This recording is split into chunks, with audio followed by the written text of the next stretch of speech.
G'day, welcome to New Game Plus. We're at PAX Australia, and we're going to explain what's going on here in a moment. But for now, I'm Cringe. This is Jason. So normally, okay, let's just be clear. Normally we try and offer the illusion that we film these at the start of the show as opposed to just filming them at the same time. I have no energy to bother with such illusions at the moment. I've managed to bung my foot. It's not great, so we're just gonna remove that straight, rip that band-aid straight off. Don't rip that band-aid off. Keep that one on. It's gonna take a while to get off as well. Yeah. But it is PAX for another year. It's interesting because obviously we're at that part of the cycle. Consoles are next year. It definitely feels that way. Yeah. Like, you can't really have a go at PAX for feeling like lackluster when the content itself is like the reason that makes it so good. And so we're at the end of it. Really feels like we're at the end of a console cycle. And even the big games, like we have Death Stranding coming up for release soon, probably be out by the time this broadcasts. Cyberpunk 2077, we don't have any playable demos. There's no vertical slices here. So same as TGS, it was that thing of like, half the reason I was interested in going to TGS was for Death Stranding playable, not playable. It comes out in 3 weeks. Yeah. Crazy to me. It's crazy to me that no one has had hands on with this game. We're all still so hyped. If there's nothing to be said of Kojima that's not that, like it's amazing. Look, all we've seen is like Norman Reedus piss. The idea that anyone's going to be playing the game when it comes out is probably a little bit much anyway. True. So, I mean, it is a Hideo Kojima game. That is true, but there is still obviously it's still got its usual facets. You've got your indies, you've got your big boosts from all the publishers, you've got your obnoxious fucking PC people. The PC vendors are a lot to keep up with, and when they're just saying, "Oh, look at that beautiful guy's beard, love that beard," I'm like, okay, so maybe bring it back because that's not good marketing. Yeah, and that's a slur technically now, but that's fine. And then ESL stage, and then it's tabletops, and then it's Couch Rows have their little tournament area and stuff. So Diversity Lounge is always Diversity Lounge as well, yeah. That's as good a value. Like all of the staples that PAX brings as PAX are all still there, and they're all as good as you want them to be. But when you come to PAX and you're like, I'm ready to play some like big upcoming AAA games, maybe check out some new indies. The indies are there as well, but the big guns really don't feel like they have big guns here. Do you know what you can do? You can play Overwatch on Switch and line up for 2 hours. 2 hours to play Overwatch on Switch. That HD Rumble makes a big difference. It's okay. He has a lot of baggage around that. But we have a full TV episode around PAX. Believe it or not, we've had interviews with the Crystal Dynamics devs behind Marvel Avengers. Devolver guys as well. Devolver as well. We've got, it was Bethesda with ESO. Yeah. We've got Cyberpunk 2077 interview. Yeah. So there's a lot going on. And look, it's not the worst thing. PAX is always it's still a good time. So let's get into that video game TV.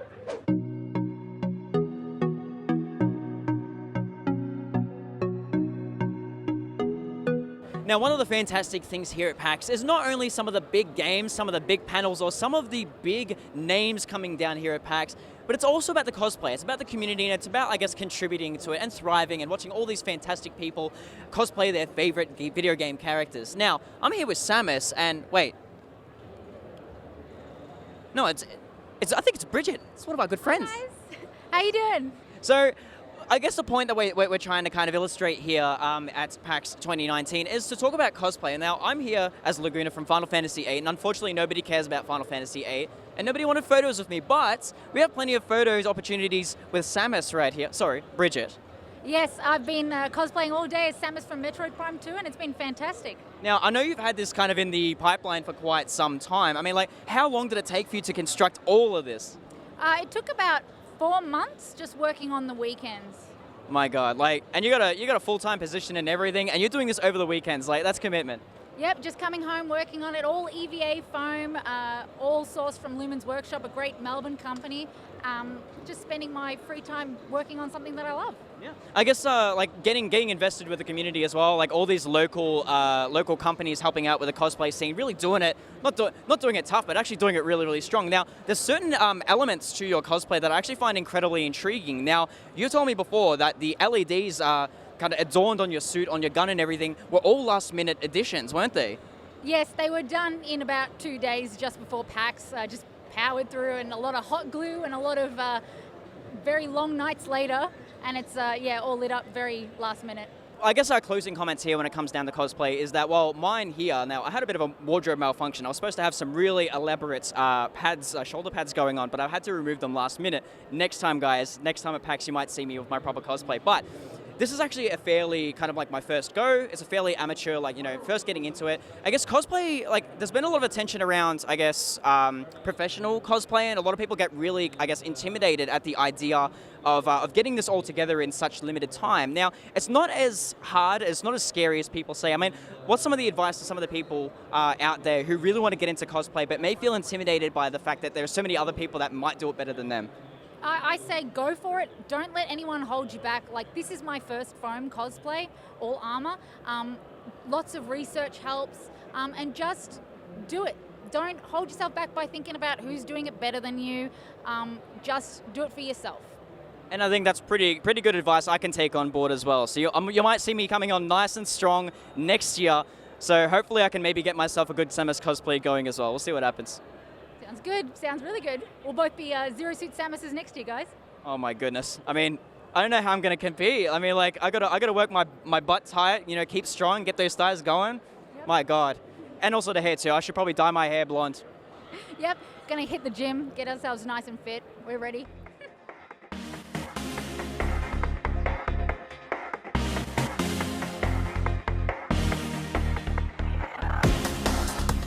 Hey, this is Megs at PAX Australia. I was lucky enough to get hands-on with the new Marvel's Avenger game releasing in May 2020 by interviewing the head of the studio at Crystal Dynamics, Scot Amos.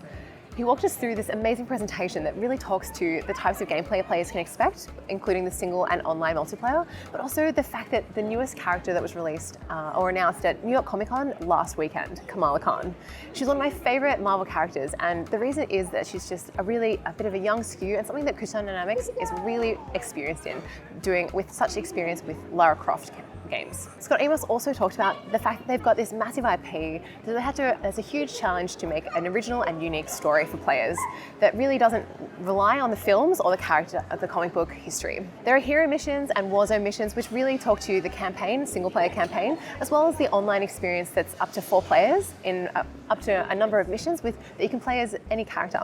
But one thing Scott really delved deeper into is the complex character customization, which talks about skill trees, upgrades, and aesthetic costumes, which people can really look forward to. Having a really unique experience doesn't matter, just depending on the way that you like to play.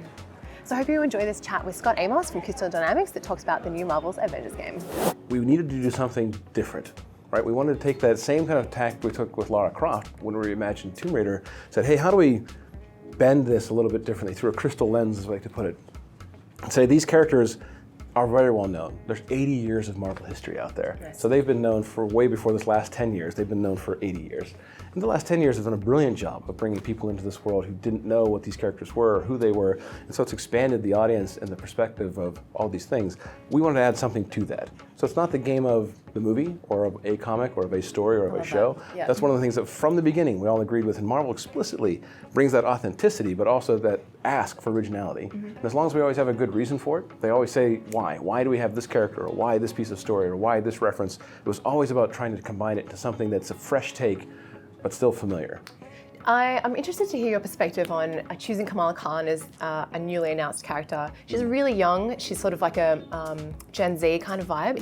Is she chosen to attract a really younger audience to the Marvel franchise, and this is kind of a genre of game, do you think? So more explicitly for us, Kamala was fresh. One of those faces that you don't think of Kamala Khan as a core Avenger, no. Right? So you have these 5 kind of core Avengers. We have the Widow and Hulk and Cap and Iron Man and Thor.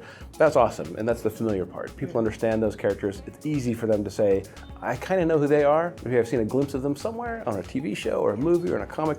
But Kamala, 2013 was her first episode, 2014 for her series, gave us an opportunity to crack into a space that hasn't really been explored well except in the comics. So for us, now we have a character we can make our own, whose perspective will be so well synced with the players because she is a fan.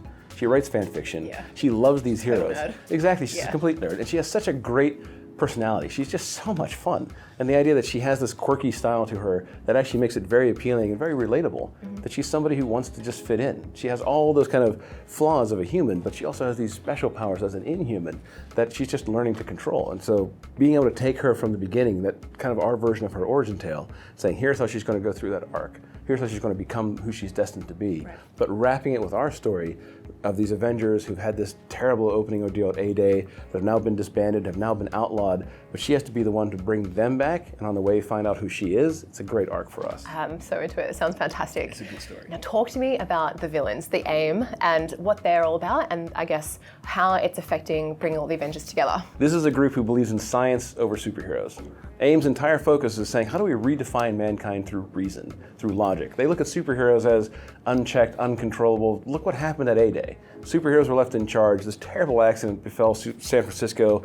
We lose Captain America. Like, why would we want that to run around in this world? So AIM really is trying to do what they think is right. There's like a whole selection of villains as well in the AIM army. There's all kinds of things, right? We actually got to dip back into their history and say, what are belovedly called the Keepers? Like, how do you take a human and give them something they can fight against superheroes? So giving them some really cool advanced technology, some stuff called spin technology with superpower inhibiting nanites. So literally having gear that can take a superhero's powers away from them temporarily, or giving them these monotronic exos, these giant mech suits that are made of special alloys with special weapons.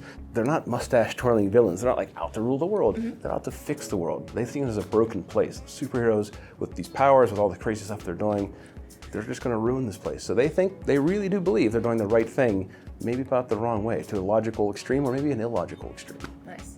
One thing I really want to dive into quickly is, I guess, the different types of experiences players can expect with this. So there's a single player campaign called Hero missions, and then there's the multiplayer online co-op where you can play up to 4 players in a single mission, choosing the character that you most are attracted to. Yeah. But I guess I would love to delve deeper into the complexities of each character, the upgrades, and I guess the cosmetics involved, and all the different complicated levels of what players can enjoy out of upgrading their favorite characters. Yeah, for us, it's been such a labor of love. Starting from the beginning, saying we have these heroes, they all have superpowers, they all look different, they all feel different, they all need to play differently.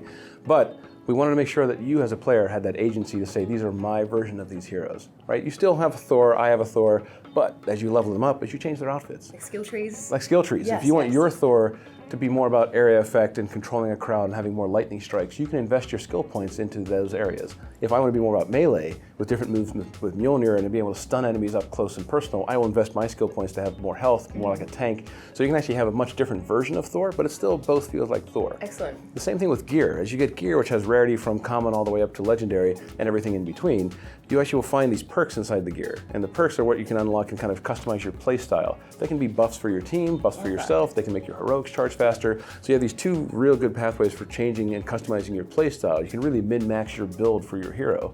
And then you have the outfits. And now you have the custom look, again, drawing from 80 years of Marvel history and saying, these are all amazing ideas that put through our lens into our world, or we can invent original ones, which is one of those fun things with Marvel of saying, does this make sense or not? And again, since they know these heroes and these fans, they know what will be right or not for these complete outfit changes for our heroes. Well, Scott, thank you so much for your time and really delving deeper into this new Marvel's Avengers video game coming out next year, and all the best with your time here at PAX Australia. Thank you very much. It's been Appreciate great. it. Thanks.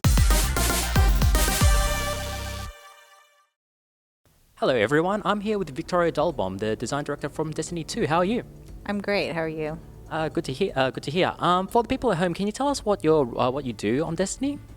I'm the design director for the Vanguard team, which is the team that works on the seasonal content in Destiny. So the things like the Vex Uprising that are happening right now. And that's the kind of direction that Destiny has been going in for the longest while, to have just evolving content over the course of a season and indeed a year. Like, how much planning goes into figuring out what story to tell, what modes to incorporate? So we have a roadmap of where we would like the narrative to go, and the team kind of looks at the roadmap for the season and how to get from point A to point B. And what kind of activities we think are lacking in the game and would engage players for that season. So usually we create a new activity for the duration of the season. So the Vex Offensive is the Season of the Undying's activity. So you're going to help Ikora push back the Vex that have been escaping from the Black Garden, and which were released when the raid was opened, and you see them all over the moon. They're starting to attack. We don't really know why, and Ikora's starting to build a counteroffensive. Oh, yeah, at the time we are recording this, we're seeing Ikora start to build a platform in the tower, potentially to eventually to take the fights to the Vex. Now, you mentioned that the design very much follows the lead of narrative. Are there ever instances where design has a really good idea for a mode and works with narrative to try and see if they can incorporate that into the game? I would say Menagerie was a lot like that, right? Menagerie was a great activity that, was basically like playing the raid light, learn the mechanics of the raid, and very, very centered around the creation of the chalice and how players were going to have some agency in choosing what their rewards were. So we kind of started from that space of wanting to build something that gave players agency in choosing their rewards, and then building an activity that was 6 players, kind of low barrier to entry. You didn't have to, play like a raid team to actually get through it and then to get your reward. And does the Vanguard team that you work on, do they, do they consider the new player experience in what they develop alongside what the core players will be doing? Yeah, I believe all of our teams that are building content always have to consider what the new players will experience, how they will experience the content, because there's different ways for you to play, right? Like, you can come into New Light and you can buy the season pass, so you can be experiencing the Vex offensive and the invasions on the moon without actually having Shadowkeep. So we have to consider where players will come into the game, what they'll experience, what they actually have access to, and then how players play together. So some player who may have Shadowkeep and the season pass, and one that has the season pass, how do they play together in a good way? Yeah. So as well as the new approach that you have with New Light, you're also changing the approach with storytelling. That you are telling these stories over seasons, perhaps even whole years. How does that shape the way you make the game? It allows us to be able to build more continuity into our seasonal content. So as we saw with Black Armory and Season of the Drifter and Season of Opulence, those were kind of self-contained stories. And I think what you're going to find is the story of Ikora building this counteroffensive is going to lead into something else in the next season. And the story of that season will lead into something else in the next season. It will help us tell story, and you'll have a sense of continuity in an evolving world. Things will happen. You will do things. You will be an actor in this world that will push the world forward. And the people that only play this game for in short bursts, for at the start of the season, or even the players who have just picked up Shadowkeep and played through what is included in week 1, are they also considered in this long form approach of storytelling?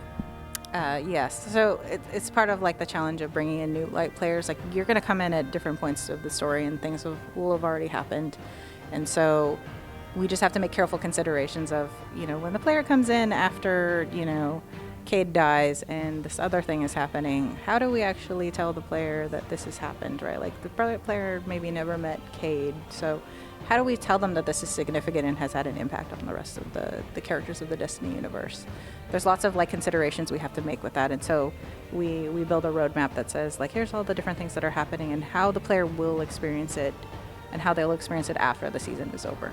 Fantastic. And people that want to check out Destiny, they can pick it up where?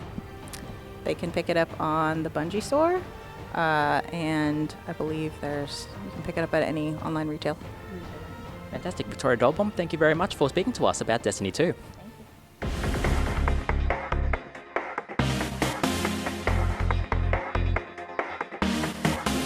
Joined now by Graeme Struthers from Devolver Digital. This is, I guess, our yearly tradition now. I did it last year. It's definitely our tradition, yeah, every year, right here. Right, I'm pretty sure it was this spot too. Yeah. Feels like it. Big year for you guys. You had a bunch of great games come out. You had Pedro, you had Ape Out, you had Katana Zero, Hotline Miami came to Switch. Just a bumper year. Are you finally kind of winding down, or does it just keep on going? I know we're definitely winding down. We've pretty much cleaned out all of our releases for the year. We've got a couple left, but no, it's our quiet time. Thank God. Well, I guess Devolver, when people think of Devolver games, it conjures a certain mental image. You guys are here with Fall Guys. It doesn't really particularly conjure that mental image. Is the strategy just, hey, we like this, we're just going to dump money at it? Is that how it goes? Obviously, yes. That's our entire plan. The honest answer, Mediatonic, the guys behind Fall Guys, we've known them for a long time. We worked with them on Hatful Boyfriend. Right. So okay, yep. And we've kept in touch, and we always said to them, Jeff specifically, whenever you get around to your next idea, please bring it to us. And they did. And when we saw it, I mean, it was. Yeah, you're right. It's not something that necessarily you'd associate with us, or us even would thought about doing. But they've got the chops for it. They've got a big studio. They've been working on games for Microsoft or Square Enix, so they know how to deliver big games with a lot of, games as a service, which is the world's worst term. On scale, I guess. Yeah. But they can do that, and so it was actually more for us to convince them to do it with us. It'd have been easier for them to choose a much bigger publisher. Well, but I guess that, if anything, that speaks to your guys' credibility as well. You know what I mean? Like, in my old age, again, if I say your name on it, again, this is me shilling. I say your name on it, I just assume that I'm probably going to at least play it at some point. So, I mean, have you found that seems to be like, because you've been doing this nearly 10 years now, haven't you? So, is that how you find people still react to you guys? Yeah, I think we've been given far too much credit over these 10 years. We don't really deserve it, but thank you, everybody. Keep doing it. It's great. But no, I mean, the explanation for me in Devolver is that the developers we've been working with themselves have gone off in different directions, and they've kept working with us. So that makes it look like we've got some really eclectic, like all-seeing eye. Yeah. And actually, it's not. Like teams like the guys at Free Lives who did Broforce, went from Rat to Genital Jousting to Gorn, which was a VR, to then Cricket Through the Ages. So we're kind of following their path more than we have one.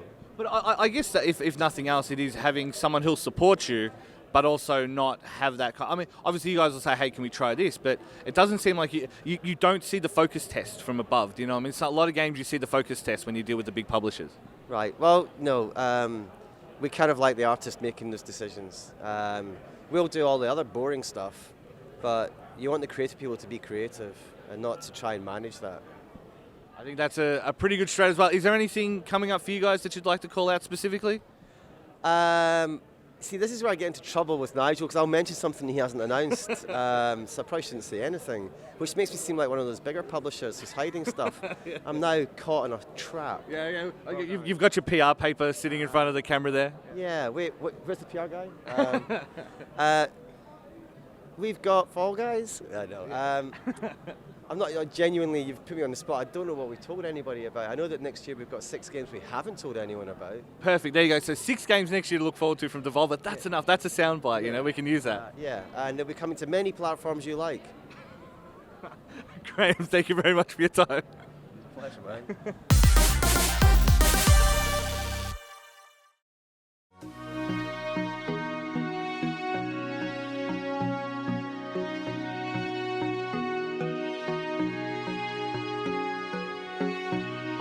Right, yeah, we're still here. We haven't moved. Let's pretend it's 2 separate links, but it's not. End of the show. I don't know. Obviously, we've covered a lot, and there might even be a little bit of spillover content on our website. Might even get a second episode. You can check it out at newgameplus.tv. He's on it. But it has been a really impressive, great show. We've been working here with the ESL guys and Warner Brothers on Total Combat. That was $20,000. The prize pool for that one. It's been interesting from the esports Couch Warriors point of view, and obviously lots of Couch Warriors stuff. We've got Rambats coming up and stuff. That comp there, was that on the ESL stage? Yeah, it was. So the final, the top 8. So we had all the qualifiers before PAX, and PAX itself had qualifiers for 5 people, and then they played it out on the main stage for the top 8. Cool. So yeah, and so that was really well received. The community got behind it, and again then we're building now into Couch Warriors Cross Up, which is going to be early mid-December. It just never stops, unfortunately. No, it really doesn't. The New Game Plus machine, the Couch Warriors machine, all of the machines, this industry doesn't stop. Plus all the game releases starting to come out now. There's actually stuff I want to play. I mean, I've still got to get back to Catherine Full Body. I haven't even touched it. Right? Haven't even started. That Link's Awakening. There's Goose I haven't even gotten onto. Wow. I want to get onto Goose. Goose is one of those things where you're going to play through it and you're going to go, Okay, like this is fun, this is dumb, and the fun will come from all the dumb shit you can do with it. Exactly. It's a lot of those games is based on how can I balk the AI and have fun with it, and that's the game summed up. One of the best party games, I think. Like, you just put that on in front of people that are a few drinks deep. Shit, yeah, oh, it's fantastic. I love it so much. So yeah, there are a lot of big releases. We're still trying to catch up on a lot of big releases, and hopefully Jason's foot won't be as bugged by the time we get to cross-up. Hope not, jeez. In the meantime, though, check out newgameplus.tv, the website. Hey, just check us out on social media. Yeah, it's going great. Twitter, Instagram, Facebook, Twitch, YouTube, literally everything / New Game Plus TV. And we've been working with some of the Z Games guys at this show as well. If you want to get more podcasting in your life, New Game Plus has a podcast. That's always good. We also have Z Games, ZED Games AU. You can find that on Facebook, Twitter, and Instagram. The website is zgamesau.net, and you can find us on iTunes and Spotify. But yeah, we're going to go home now. Hopefully that's going to heal. I'm going to get a little bit of sleep. And yeah, that's pretty much it. Thanks for watching, and we'll see you next time. See you next week.